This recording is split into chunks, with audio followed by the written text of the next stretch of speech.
10 years in the joint made you a fucking pussy. Yeah, well, a lot happened in those 10 years, Nishiki. So let's rewind back to October 1st, 1995, the day Nishiki shot Sohei Dojima, which Kiryu went to jail and covered up for. The first thing that happened, of course, was Date-san not believing Kiryu was the killer. From all the evidence present, and Kiryu's status in the Yakuza underworld, he simply didn't believe Kiryu would throw all that away by shooting Dojima, and that he was in fact covering up for someone. Kiryu's only request was for Yumi's ring to be given to Kazuma, and Date had no choice but to close the case frustratedly.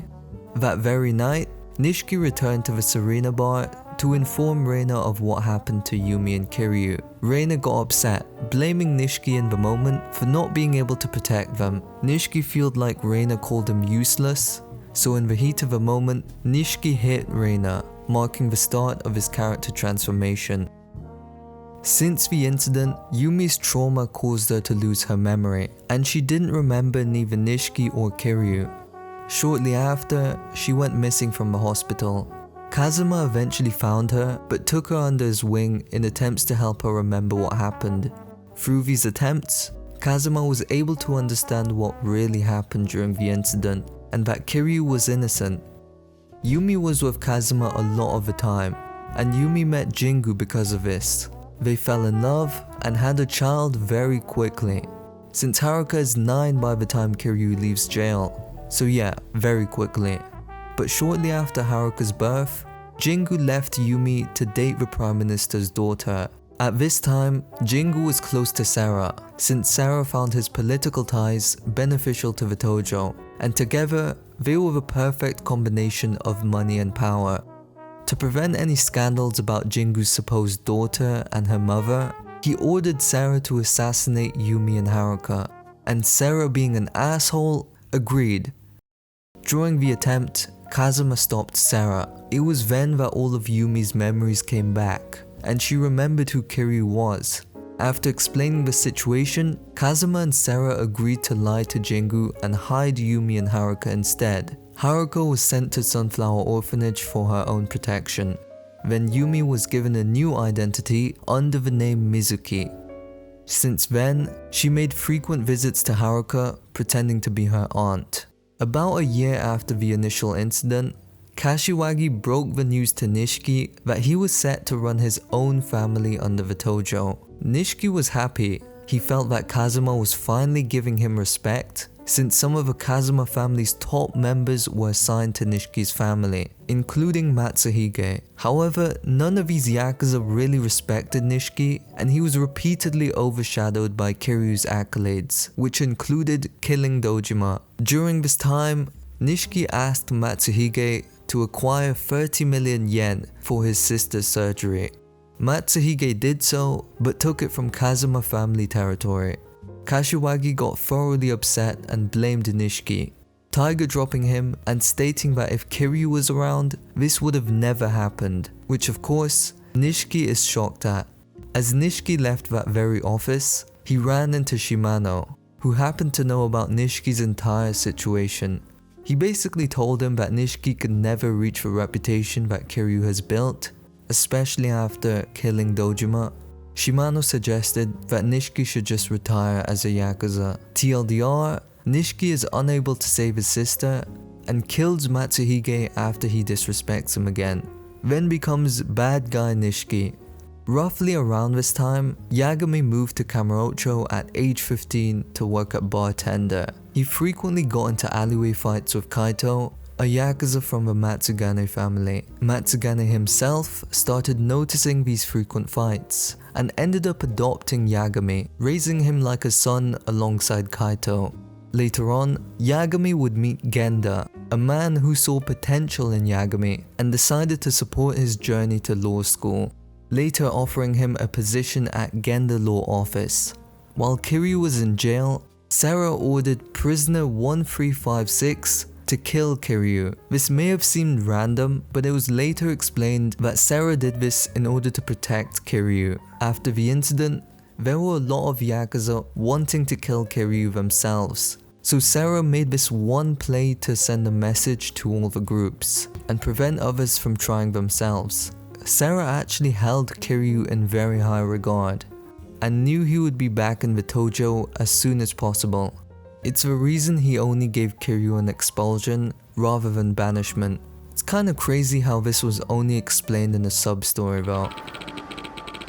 2 years after the incident, 22-year-old Shinada made his baseball debut for the Nagoya Wyverns. By this point, he had made a fairly big name for himself, so this was a big moment for him. Shinada hit a home run and won the game for his team. However, the very next day, Shinada was arrested due to suspicions of game fixing and illegal gambling. He was banned from professional baseball despite being cleared of all charges. 2 years after his banishment, a very homeless Shinada's sleep was interrupted by a fight between Ryuji Goda and Jungi Han. Ryuji recognized Shinada as the one that hit the famous sayonara home run, which is absolutely insane to say, and so Shinada ran away. The next day, Ryuji found Shinada spending money on women at a cabaret club. While surprised, he asked for an autograph, but Shinada ended up running away as Ryuji chased him. After catching up, Ryuji told Shinada that he believed Shinada was innocent the whole time, and so Shinada was left speechless since no one had ever told him that. But he still ran away. Sorry Ryuji, no autographs. The day after that, Ryuji found Shinada at a park in Nagoya, but he insulted him by saying that he shouldn't act in such a disgraceful way in front of a fan. Then after fighting, Shinada finally gave him the autograph, but Ryuji was forced to run away since the police arrived. Shinada was asked if he had seen a blonde man around, and he didn't snitch. Then at some point, Shinada became an adult entertainment writer. Around 4 years after the incident, Kuze got released from jail and was given an opportunity by Sarah to rejoin the Tojo clan as long as he completed a special mission. The mission was to assassinate Ryuji Goda as well as the Jingwon agent trying to recruit him, Jungi Han. Ichiban Kasuga was assigned as Kuze's partner for the mission and they embarked on a road trip to Fukuoka. Long story short, they teamed up with the targets and fought Takayama along with the Jingwon forces. Despite failing the mission, Sarah gave them the benefit of the doubt since they prevented the alliance of Takayama and the Jingwon. Kuze didn't rejoin the Tojo and moved on as a civilian. On January 1st, 2001, Ichiban is called into the Arakawa family office, where he is told about Sawashira's involvement in the murder of a Sakaki family member. Arakawa asked Ichiban to take the blame and go to jail instead, which Ichiban saw as an opportunity to finally repay Arakawa for all he's done for him. Kiryu had actually heard of Ichiban during this time, though he said they went to different jails, so they never got to know each other. Daigo had joined the Dojima family shortly after the incident in 1995, and by 2001, he decided to get involved with the Omi Alliance and challenged Ryuji Goda to a fight. Goda accepted and invited Daigo to Kansai, so Daigo followed, armed with the strap.